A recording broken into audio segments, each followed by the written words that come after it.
I can hear you. Give me a second. We're going live right Good. now. No problem.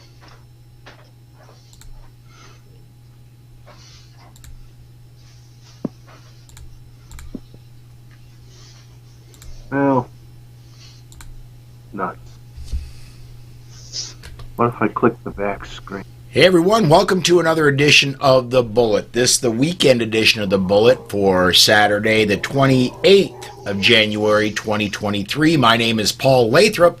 I'm the Deputy Director of New Media for the Second Amendment Foundation. Joining me for the weekend edition of The Bullet today, starting on my right, Tony Simon. As soon as we'll hit this button again, hoping it loads. There we go.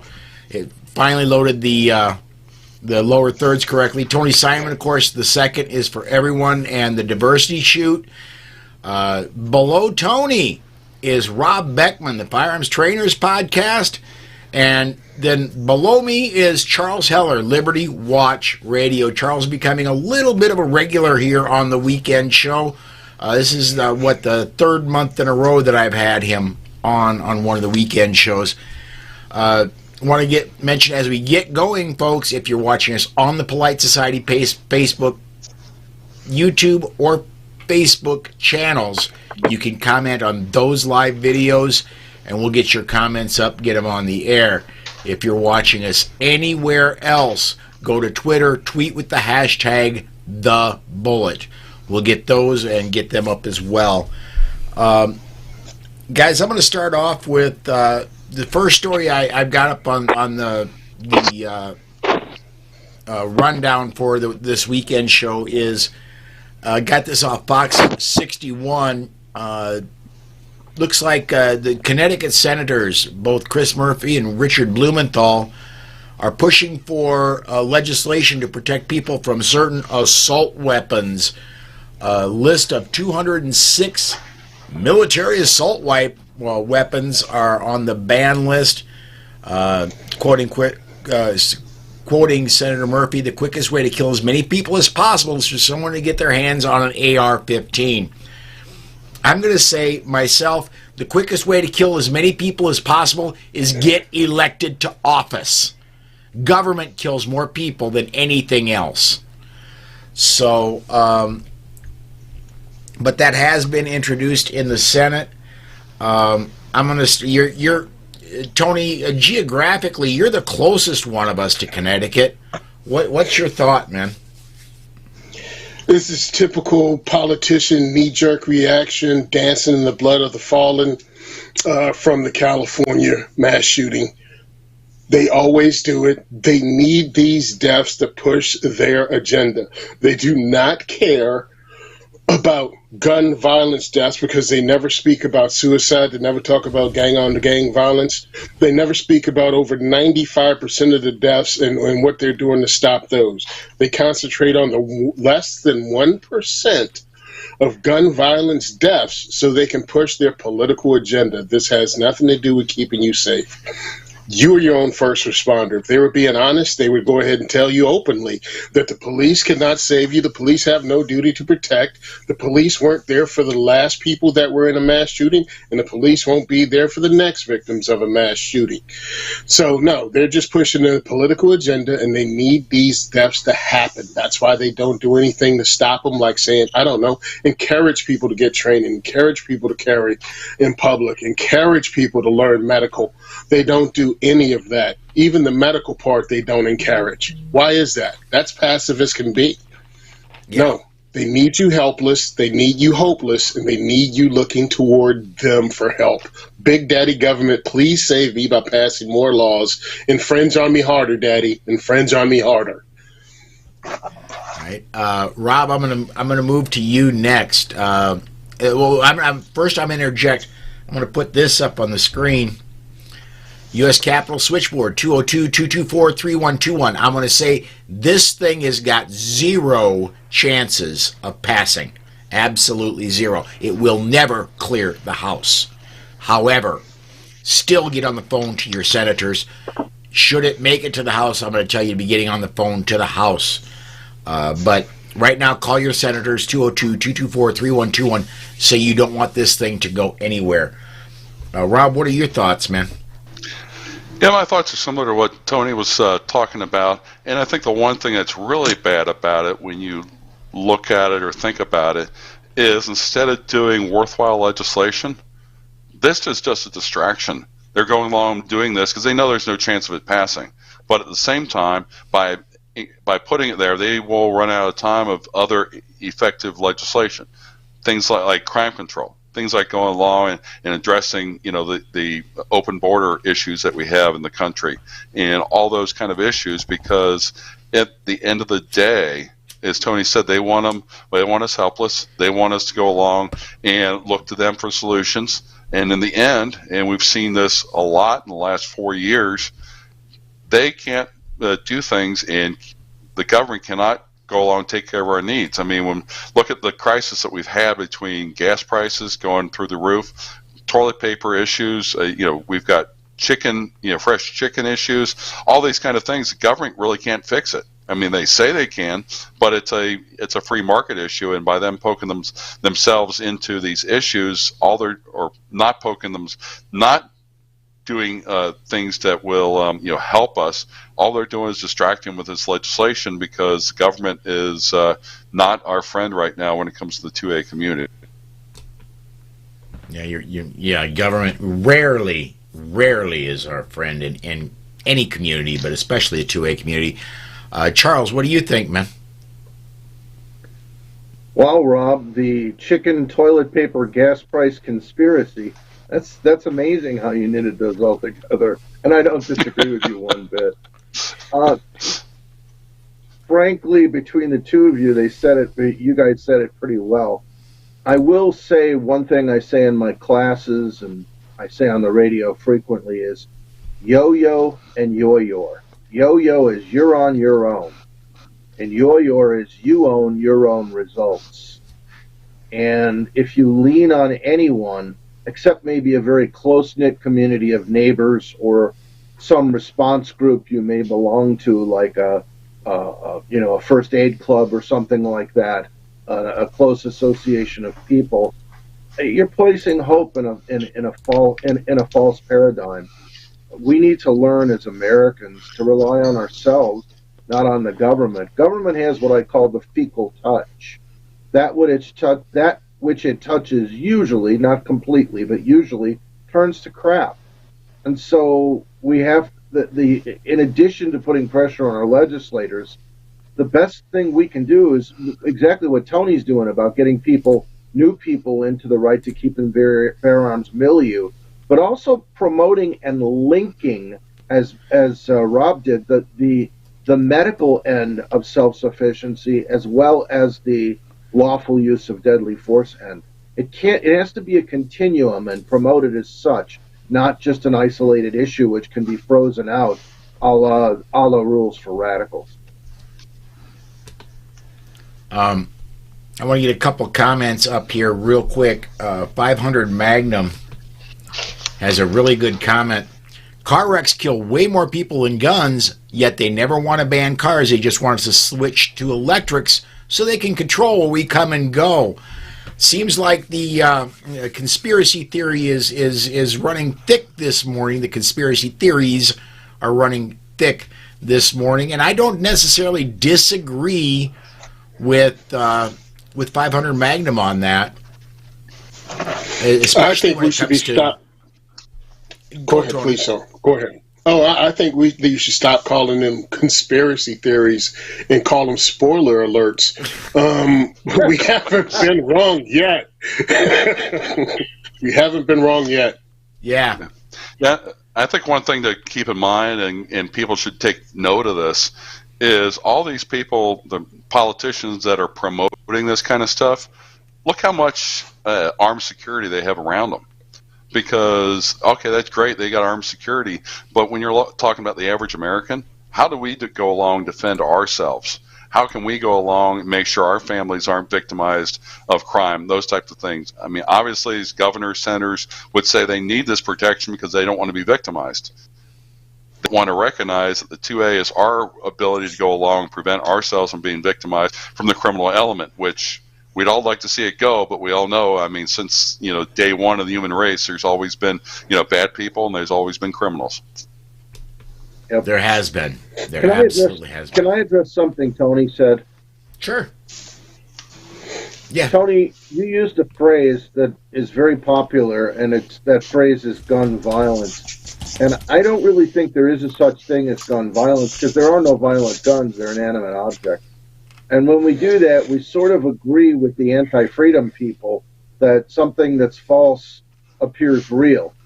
And I think we ought to say criminal violence and not the other phrase, for the simple reason that we're allowing them to define the narrative when we use that phrase. And I realize it's a popular phrase. I'm not criticizing you directly. I'm saying all of us should redirect that, and because he who frames the debate usually wins the argument. And by reframing the debate verbally, we help our cause and we help freedom. So I agree with you in that they are using those terminologies, but understand, when I speak to people, I'm speaking to people that are the normal public. They're in the middle. They don't see things the way we do, and they hear this term all the time.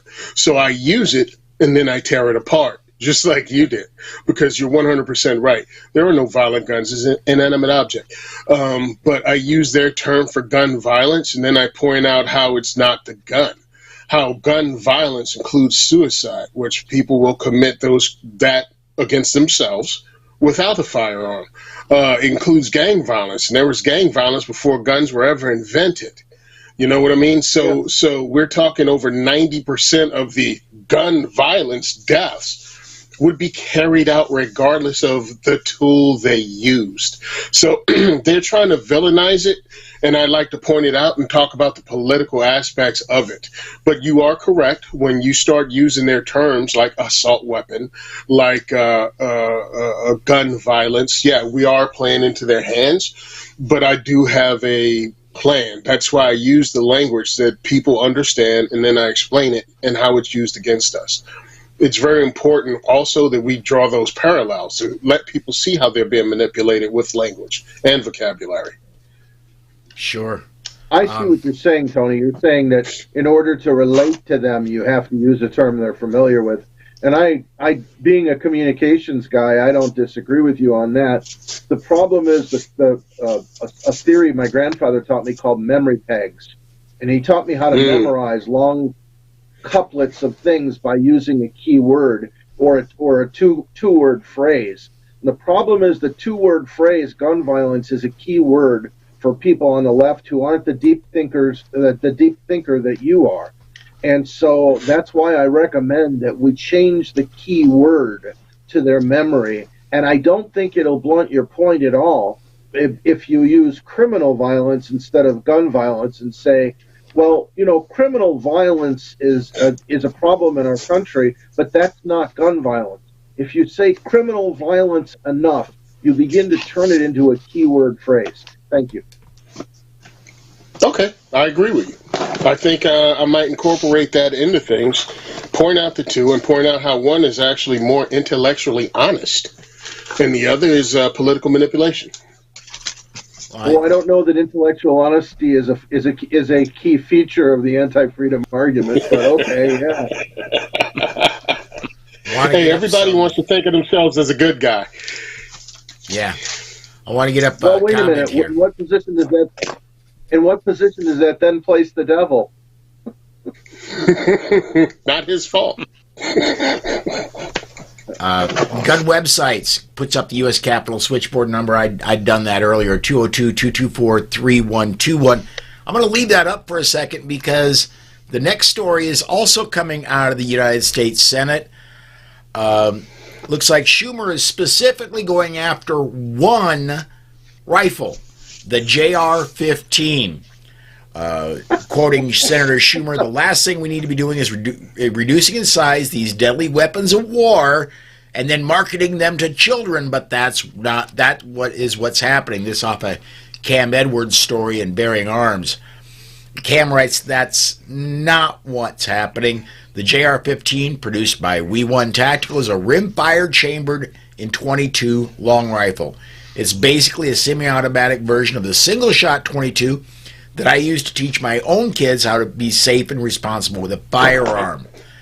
If the JR-15 had been around a decade ago, I probably would have used that instead of the Cricket rifle I purchased specifically to introduce my children to the world of safe and responsible gun use.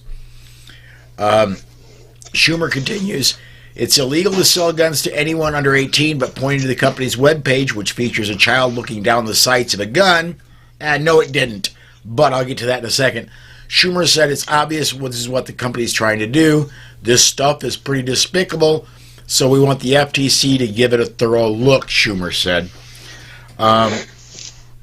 What the picture on the website, the kid was looking down a red dot optic off the top of a rifle. You couldn't even see the rifle.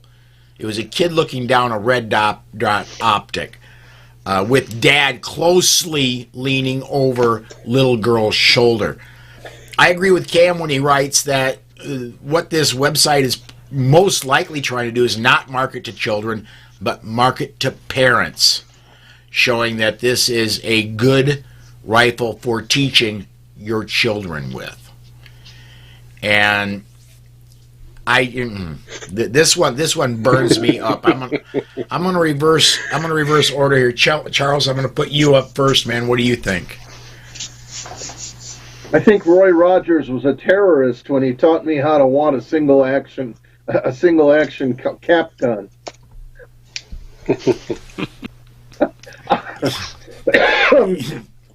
What's wrong with marketing guns to children? What better age to start them at than when they're a child with real gun safety?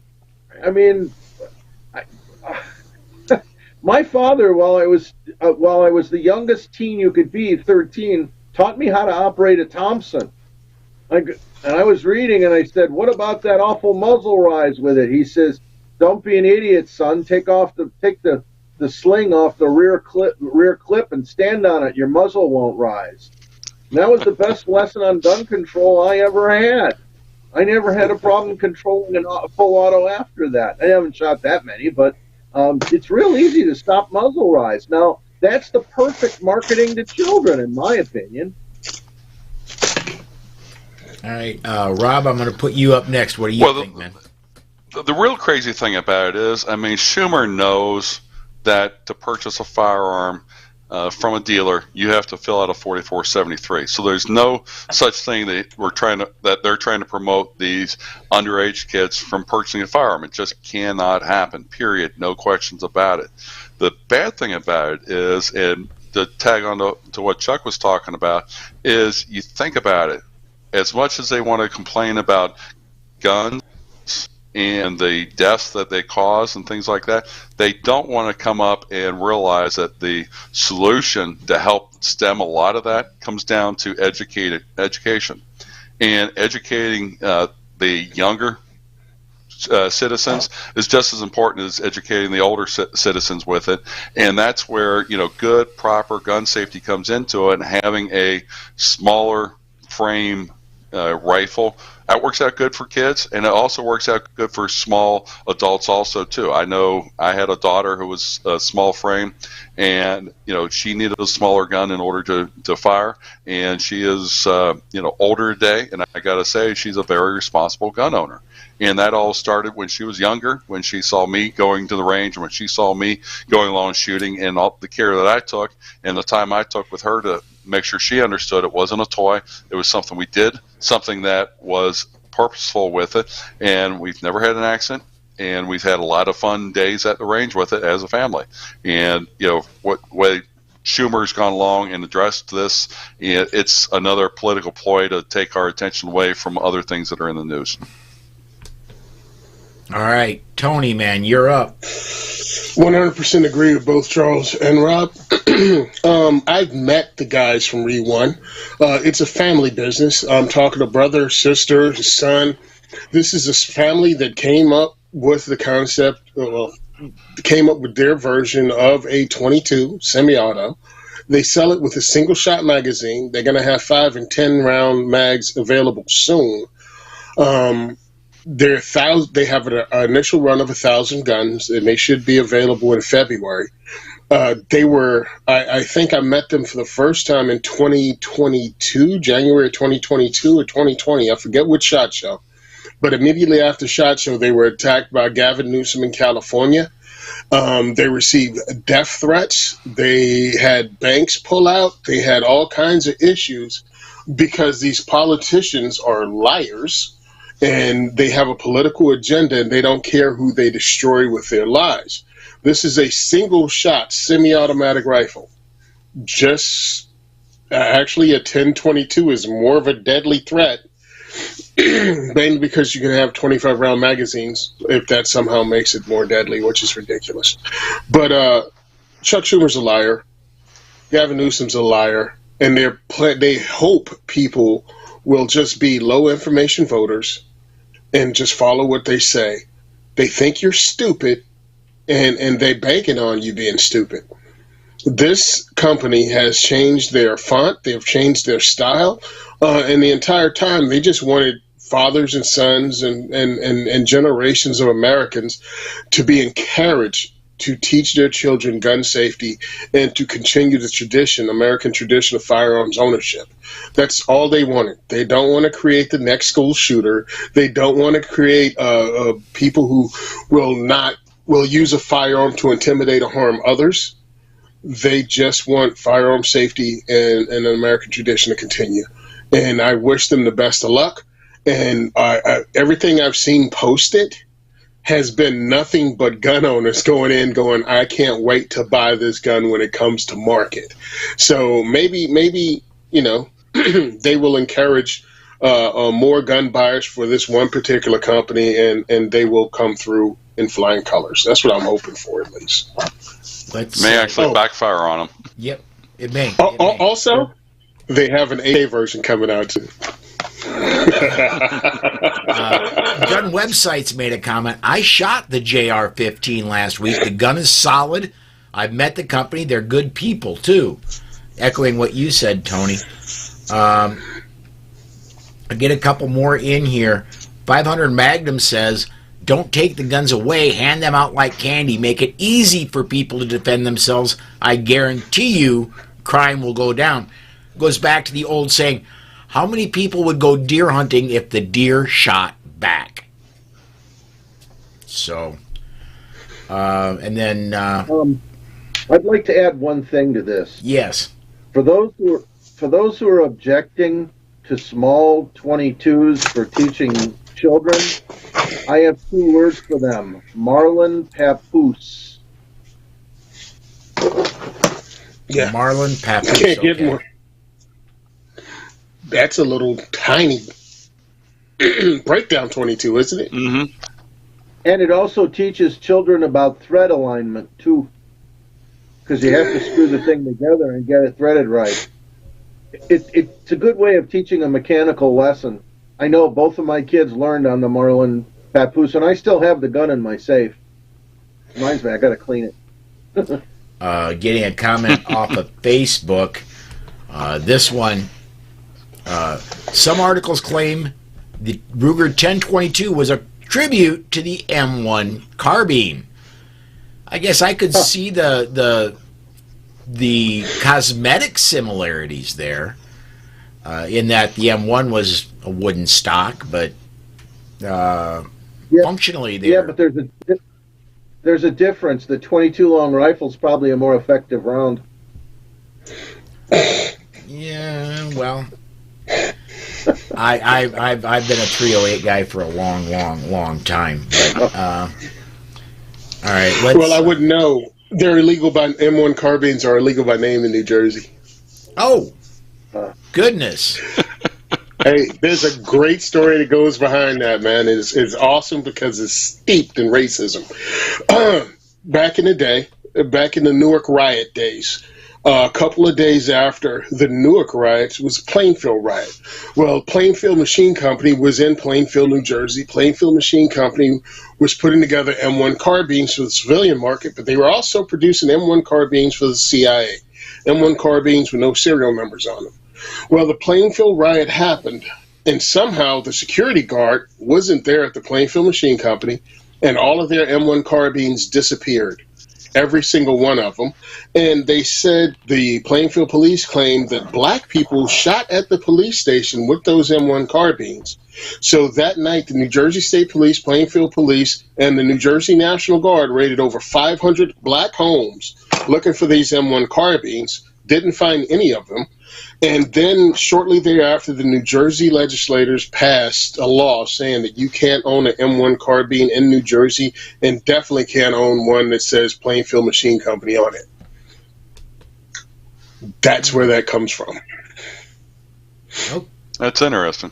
Never heard of that. kind of like closing the In over barn door 50 after years, in over 50 years, not one has been found. Yeah, Seems suspicious, doesn't it? It does. It does. And closing the barn door after the horse is already out. I mean, yeah. Let's get on to a little bit of good news. And we talked about this yesterday on the 5 o'clock bullet, the regular bullet with Alex Uli. Oklahoma sheriffs are saying no to enforcing the new ATF rule. Multiple Oklahoma sheriffs, including those in Oklahoma and Logan counties, and as if you were watching yesterday, you know that Texoma County sheriffs have also said this. He was the first, which is why it got covered yesterday. Multiple Oklahoma sheriffs say they will not enforce a recent U.S. Department of Justice ruling on firearms. In January, the Justice Department formalized a rule to address stabilizing braces and accessories used to convert pistols into short-barreled rifles to be fired from the shoulder. In a video statement, Oklahoma County Sheriff Tommy Johnson III said, according to Oklahoma state law, Oklahoma law enforcement cannot enforce a rule established by the Justice Department as opposed to a federal law established by Congress. My take on this yesterday, I don't know that I would go ahead and go parading around with one if you lived in one of these Oklahoma counties, because there's more law enforcement than just your county sheriff. And I haven't seen city law enforcement saying they're not going to enforce it. I certainly haven't seen any federal law enforcement say they're not going to enforce it. So you really are still taking a risk if you're going out with a pistol, a braced pistol, and shouldering the thing. You're not totally covered just because the sheriff says he's not gonna do anything about it. Tony, I'm gonna circle around again. I'm gonna start with you, man. Yeah, it's. I love the dig that they made. Laws made by the Justice Department. That's because the Justice Department doesn't make laws. They made up some crap, and the sheriffs pretty much said politically, yeah, we're not doing that because it's BS. I hope others follow suit, but yeah, you're right. There are other law enforcement agencies out there.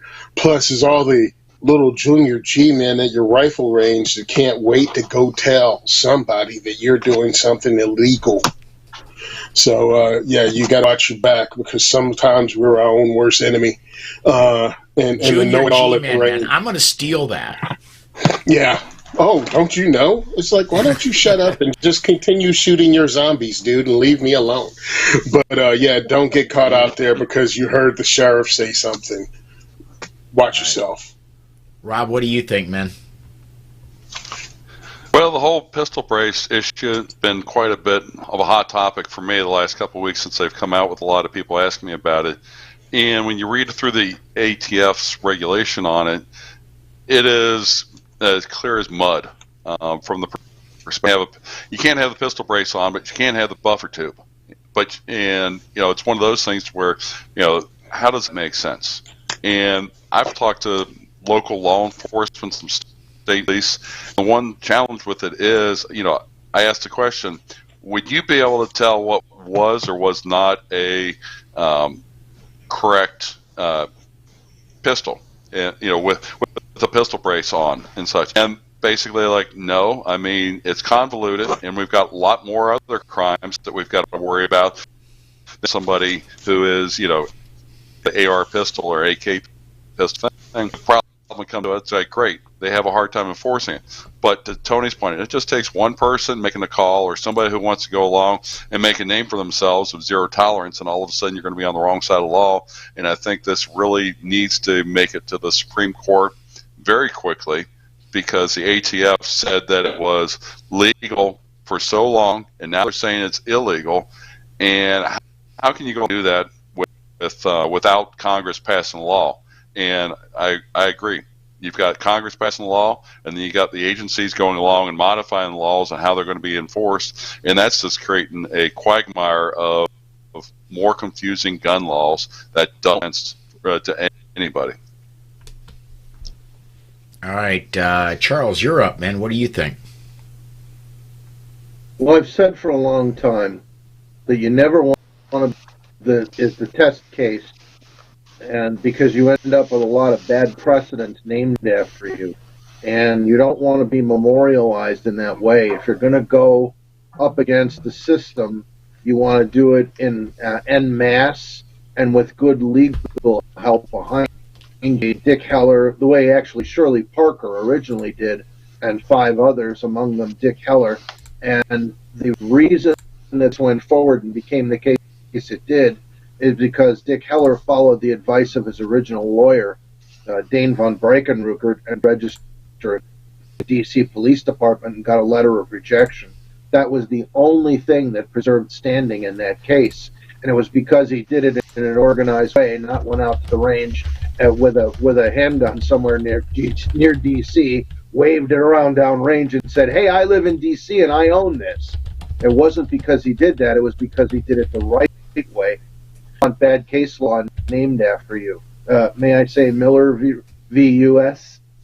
I mean, there's dozens and Presser versus Illinois. There's lots of cases that are bad cases for the right to keep and bear arms because somebody tried to challenge the system on their own. Don't do that. Yeah, you absolutely do not do that.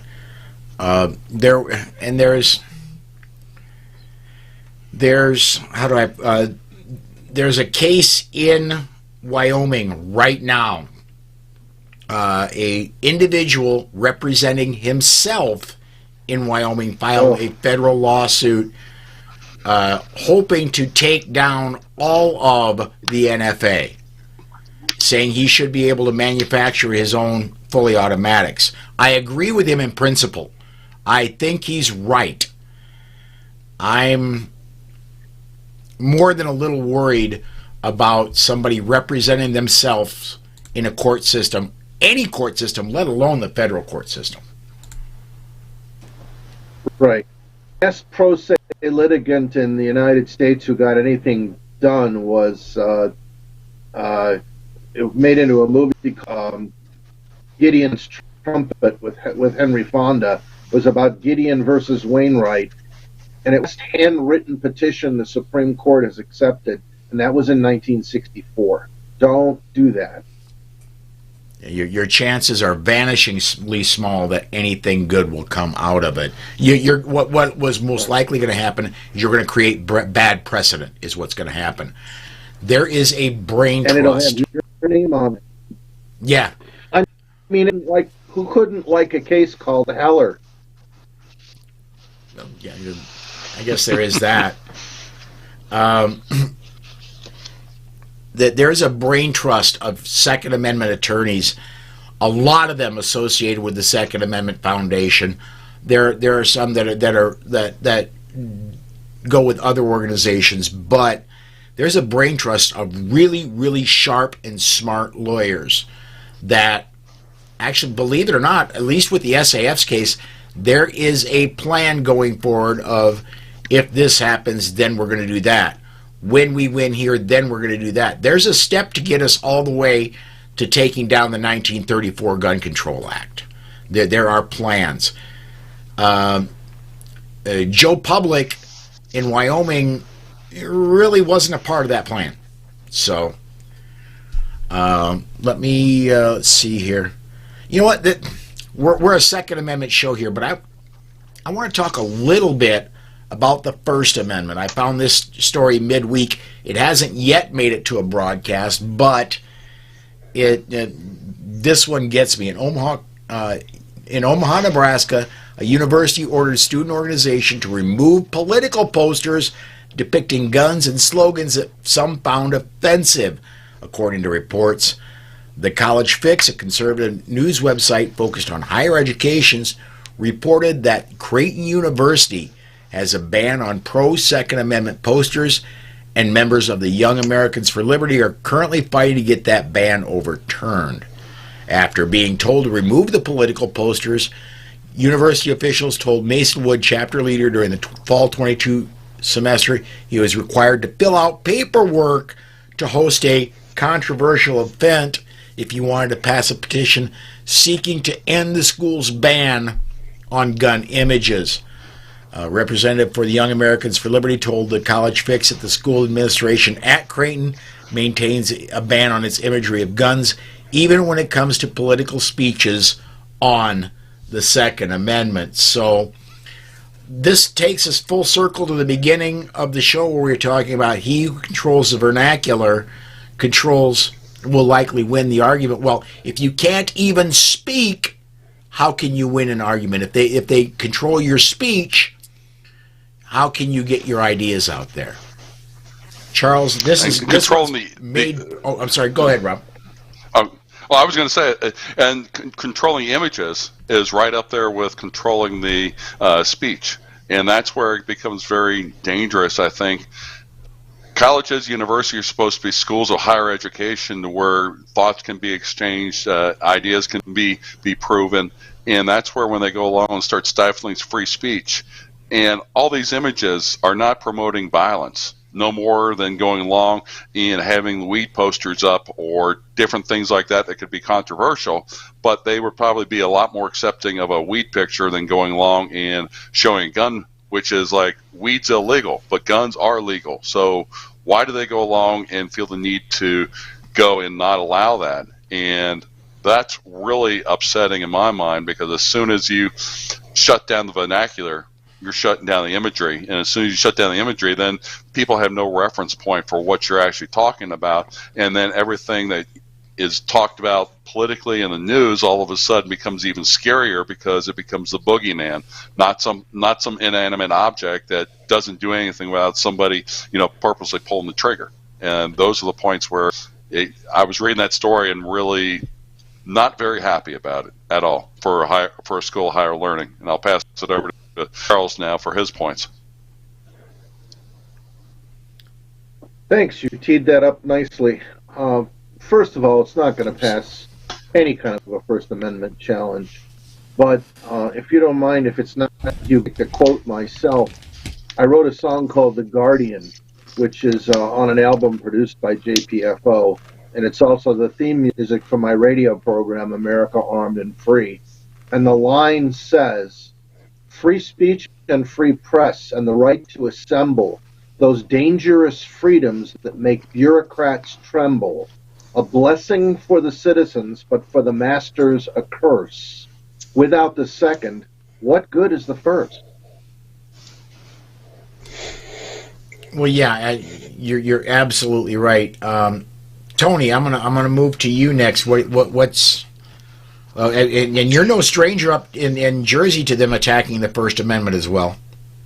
Oh, they love attacking the First Amendment. They let you know what they're doing. Believe tyrants when they tyrant. That is their thing. So, yes, that's what they're doing. They're controlling the imagery. And then you have to get a permit to even discuss it, to even have a rally over it. So, yes, they want to control everything. They act as if they're an institution of higher learning, but they're an institution of propaganda. That's what they are. That's what they're there for. They do not want outside ideas interrupting their flow and interrupting their program. Just be a good little soldier, be a minion, do what we tell you. Don't look at anything else. Don't listen to anyone else. So, yes, these guys need to fight back. This is where activism starts. Activism on the college campus is a good thing, especially if it's pro-freedom. And this is what they're doing, and I support them wholly. Hey, Paul, is this a private or is it a public college? This is Creighton is a private college, but it is supported by the state of Nebraska. Financially. Yeah, that makes it even more, from the standpoint that the tax money of the Nebraskans are supporting an institution that is curtailing their First Amendment rights. Yeah, and I'm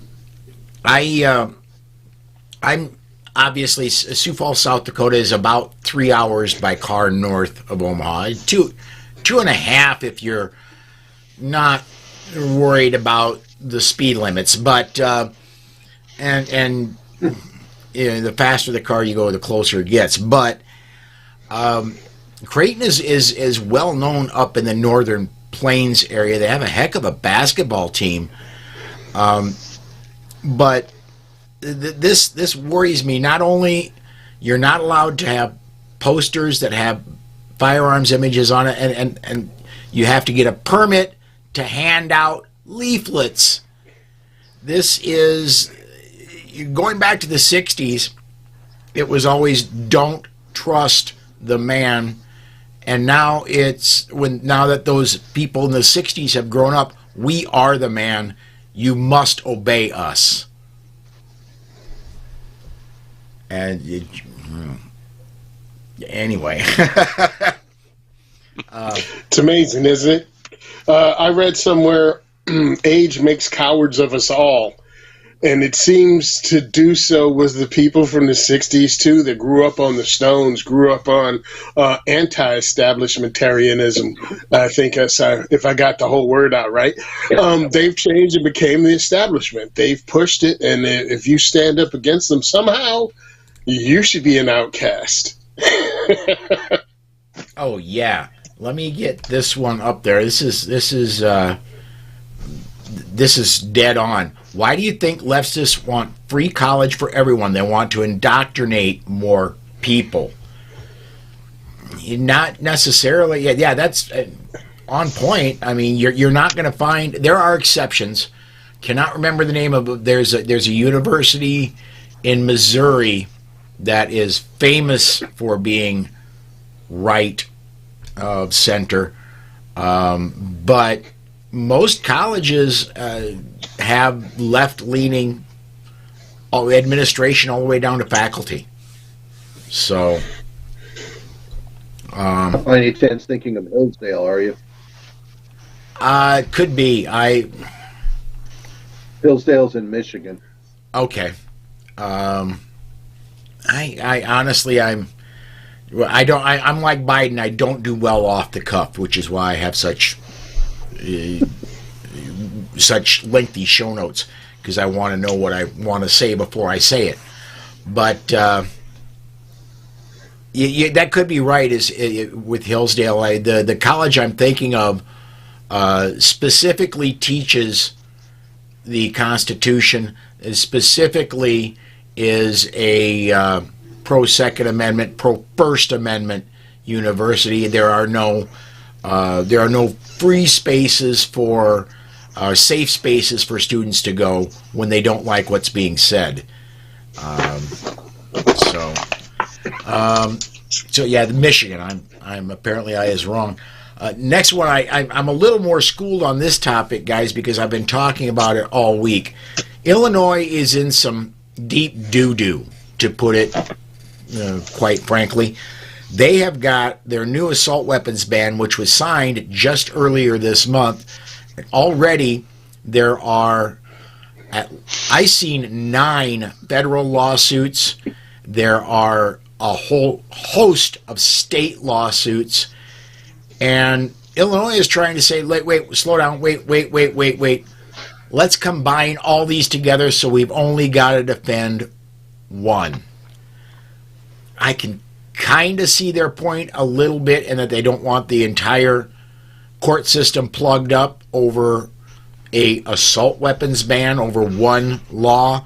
However, to avoid that, Illinois, going forward, you might not want to pass bad laws.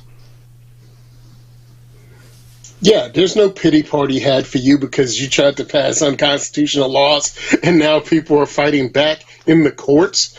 So, yeah, Too bad, so sad. If you wanted to save money, you wouldn't have passed the law, because that's the excuse New Jersey used too, to try to get either lawsuits dropped or combined, that it costs the state a lot of money. Well, it costs you $0 not to pass unconstitutional laws. Excuse me, it costs the states $0 not to pass unconstitutional laws. I'm sure many of the legislators got a check from Daddy Bloomberg or a donation somehow, so they made money on it.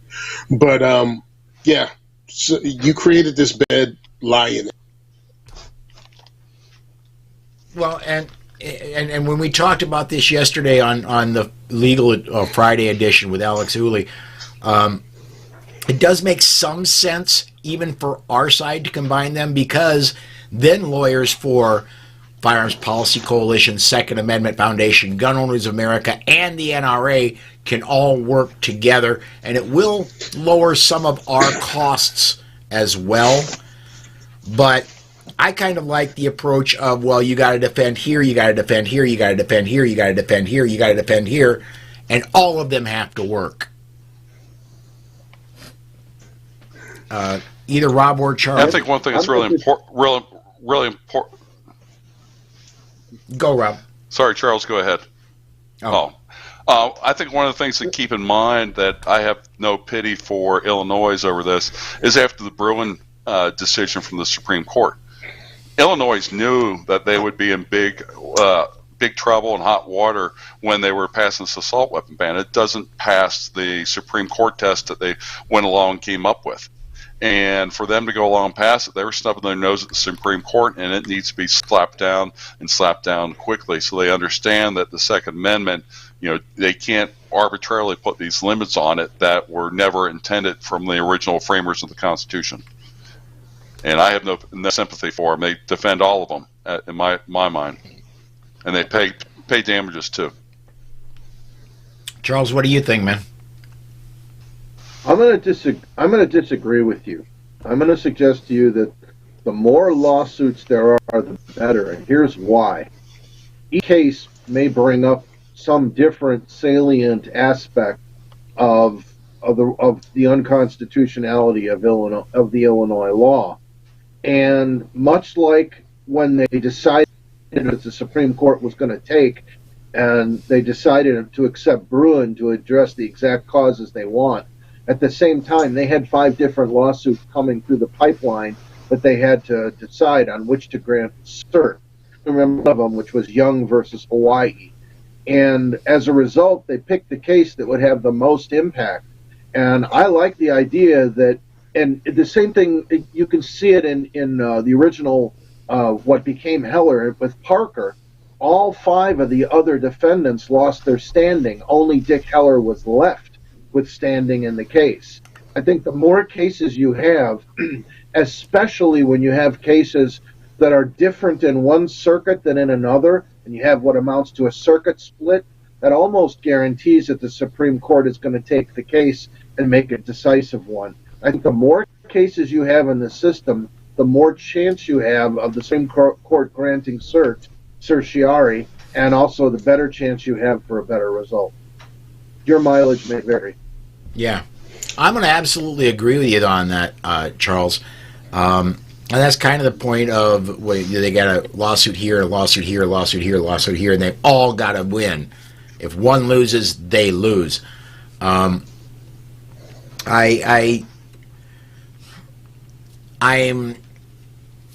torn on this one, because I do like the idea of these rock star attorneys all being able to work together on one case. However, again, they're rock star attorneys for a reason, and if they win individually, they're going to win separately. So, yeah. Well, Paul, again, I want to point out that they don't all have to win. In fact, what you need to happen is you need one of them to lose in one circuit and one of them to win in another. That's what guarantees you your time in the Supreme Court, is that split between the circuits. If there's nothing of course, no matter who wins, there's going to be an appeal, and it might still go to the Supreme Court. But the point is, if not everyone has to win. All it has to happen is it has to get to the Supreme Court and the Supreme Court enforce their recent ruling for the right to keep and bear arms to win. Well, the only issue I see with that, Charles, is that Illinois is in one circuit. All of Illinois is inside the same federal circuit. So, if one lawsuit wins, one lawsuit doesn't, it doesn't create a split. It all comes from the same circuit court. No, but there are other circuits who have ruled differently, and when they do, that's what guarantees it rolling up to the Supremes. Sure. We got time for just one more story here, and this one is kind of nobody's going to be shocked about this. White House Press Secretary Karine Jean-Pierre, I missed the circle back lady. So anyway, claimed the result of the 1994 to 2004 assault weapons ban was that mass shootings went down. Jean-Pierre opened Tuesday's press conference by talking about mass shootings that have been occurring in California, the state that has more gun control than any other state in the nation. New Jersey may argue with that. Ironically, one of California's gun controls is an assault weapons ban. Nevertheless, Jean-Pierre pushed for an assault weapons ban at the federal level, saying the last time we had an assault weapons ban on the books, thanks to the president and Senator Dianne Feinstein's leadership, mass shootings actually went down. Guess what? The numbers don't support that, ma'am. The numbers say actually things stayed stable or slightly went up a bit the farther down the road you got with that 10-year assault weapons ban that sunsetted in 2004. And that's actually for numbers from the National Institute of Justice, a federal agency and a part of the Department of Justice. So, not a shock that they're going to try and twist numbers and actually lie about them, but again, they depend on people being stupid. I mean, excuse me, hold on, because that's being kind of mean.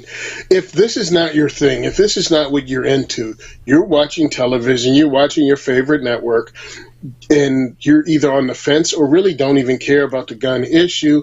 There's just been a couple of mass shootings in California, and then here comes the president's press secretary telling you how the assault weapons ban stopped or prevented mass shootings, or there were less mass shootings during it. You're not going to look into it. You're going to go, wow, yeah, they're right. They're right. The press secretary wouldn't lie to me, would they? I mean, I'm a lifelong Democrat, and they wouldn't lie. Now, that last press secretary for the last president was a lying piece of garbage, but this is ours. She can't possibly lie to us. It can't possibly be something I can Google immediately and find out it's a bald-faced lie.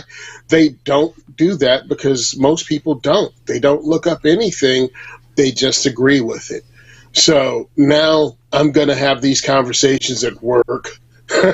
I've been out sick for a week, so I'm sure somebody will bring it up when I get back about why there shouldn't be a national assault weapons ban since it worked so well the first time.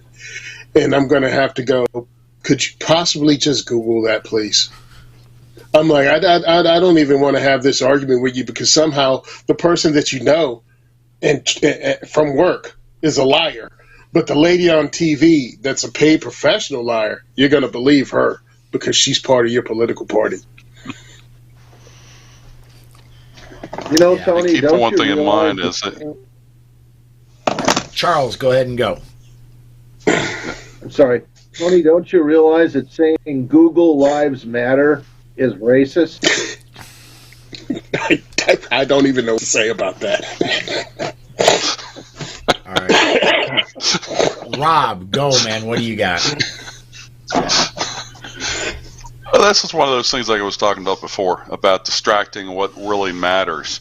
If they really, really, really wanted to go along and address death by firearms, they would be going along and looking at the criminal element, because it's the criminals that are going along and not just using AR-15s, which is a minority, a very small minority, but they're using pistols. They're the gang They're the gang members. They're the organized crime. There are those types of things. Going along and trying to do another assault weapon ban is not going to go along and reduce things at all. All they're doing is going along distracting people from what the real issue is. I want to get a comment in here real quick. Actually, I want to get two comments in here because another one just popped, but I'm going to get this one up first. CNT Designs and Arms says, but Tony, you're black. You should be a good Democrat, right? I haven't been black since Biden got voted in his first election. He told me so. I really mourned loss being black because I was really used to it. I liked the food. The music was awesome. I knew all the dances. And since I didn't vote for him, I'm out the club. So it really sucks. Well, and we were talking pre-show, man. Haven't you been indoctrinated into the Nazi Party now? Yeah, I was brought into the Nazi Party against my will. As soon as I started fighting for the Second Amendment rights of all people, I was called a Nazi. I'm a diversity hire. It's really upsetting, but the cool thing is I get lots of discounts on the Macy's White Sale. Wow. Wait a minute. That's just too Jewish. Isn't it amazing that we're going along and instead of asking Tony what he identifies as, that people are now telling people what they are? I mean, we've completely flipped the tables from I can identify with whatever I want, but now we've gone along and said, well, we can tell people what they are, even if they don't want to be that anymore. Yeah. Yeah, it's amazing, isn't it? You believe this because you believe this, so you must be this because I said so. Yes. And here's your label. Yeah, by the way, I want to come out. My pronoun is now Sherman Tank. Nice. I'm going to update that. I'm going to take the M1 Abrams for myself. You can have the Sherman. And my dad drove one, so I'll claim it. Okay. 500 Magnum says climate change is obviously what's responsible for all the terror in this country. And then he followed up with, I identify as a 500 Smith & Wesson. So, guys, we're getting close to the top of the hour. We need to start shutting this one down. I'm going to start with you, Charles, and then we'll go back around the other way. If you would, please tell everybody about Liberty Watch Radio and anything else you want to plug, man. Liberty Watch Radio is on Sundays live at 10 in the morning Mountain Time. Excuse me, kvoi.com, and click on Listen Live if you want to participate. If you want to listen to the archive, there's libertywatchradio.com. Go on recent shows and you'll be able to hear the archive of it. I am also the co-founder of the Arizona Citizens Defense League, as I'm dressed in their colors today. And we're still very much alive and kicking. We've got a tremendous fight on our hands with the current governor. We just did a big rally with Moms Demand Action. And there's going to be all kinds of Sherman-Drain going on in Arizona in the next 4 years. azcdl.org. I'm also the communications coordinator for Jews for the Preservation of Firearms Ownership. That's gfo.org. In relation to mass shooters, look up their DIE initiative for Don't Inspire Evil, jpfo.org. Did I hear you correct that you did a rally alongside Moms Demand Action? No, Katie Hobbs did, the former Secretary of State. The former Secretary of State said that. Okay. They did that. All right. They just did it. Rob. Or she just did. Firearms Trainers Podcast, man. Plug that. Anything else you want to talk about, bud? Yeah, Firearm Trainers Podcast. We're mainly focused on the firearm training aspect of it, not just firearms, but things from, discussing medical issues that you may have to be aware of from an instructor for what's going on in the range or in the classroom, but also adult education. Recently, we've got a few topics when it comes to specifically on credit card processing and about going along and becoming politically active, because in today's environment, We've seen the credit card industry be politicized in the last 6 months, and that's starting to have a ripple effect into gun dealers as a whole.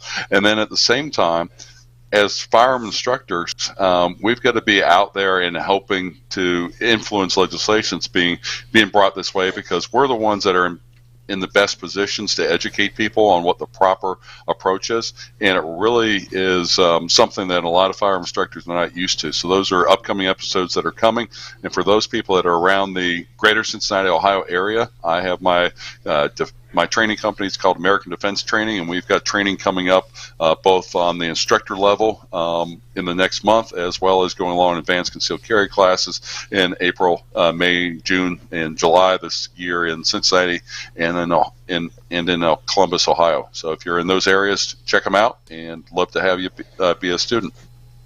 Very cool. Very cool. Tony, second is for everyone. Diversity Shoots. Anything else you want to plug, man? Here's your chance. Yeah, well, we have the second is for everyone diversity shoots that I do, and that's really great. The schedule will be coming out shortly. Been knocked off my feet since shot with illness, but the dates got to go out soon, and I'll be announcing those. I'll be speaking in Arizona on February 18th at their Second Amendment rally out there, so I'll be seeing Mr. Heller in person, and a lot of other people out there, so I can't wait for that. I'll be doing a SHOT Show raffle. I actually have prizes that I picked up or stuff I picked up, and that's going to actually help me raise the funds to get to Arizona. So that will be announced tomorrow morning. Please get in on it. The raffle is $5 per person. It really helps out. I'm going to have all the ways you can enter and announce that tomorrow morning. The second is for everyone podcast is out there. I'll be finishing up the SHOT Show episode today, and that will be also available tomorrow morning. So if you want to help me out, you want to support us, the second is for everyone, is you can go to diversityshoot.com.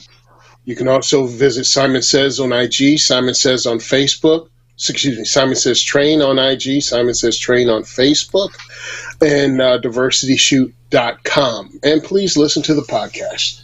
So I appreciate you having me on, as always. And I also agree with what Rob says. As firearms owners, as firearms trainers, we really have to encourage people to get in on political activism. It has to be.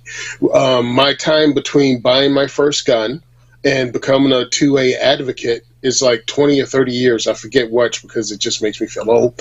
But we have to shorten that gap to right now. We have to get all the new gun owners from 2020, 2021, 2022, 2023.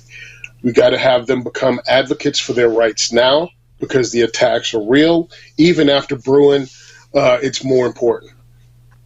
Amen. All right, well, that's the time we got for today, guys. This is going to end my broadcast week for the Bullet series. Please do come join me Monday. Excuse me. Please do come join me Monday. Starting at 5 p.m. Central Time for the Bullet, Monday through Friday, and 6 p.m. Monday evening for the Polite Society podcast. Our guest this week, Rob Pincus. He's going to be talking about the PD10 release. So, again, that does it for us today. Thanks for watching, everybody, and we'll see you next time.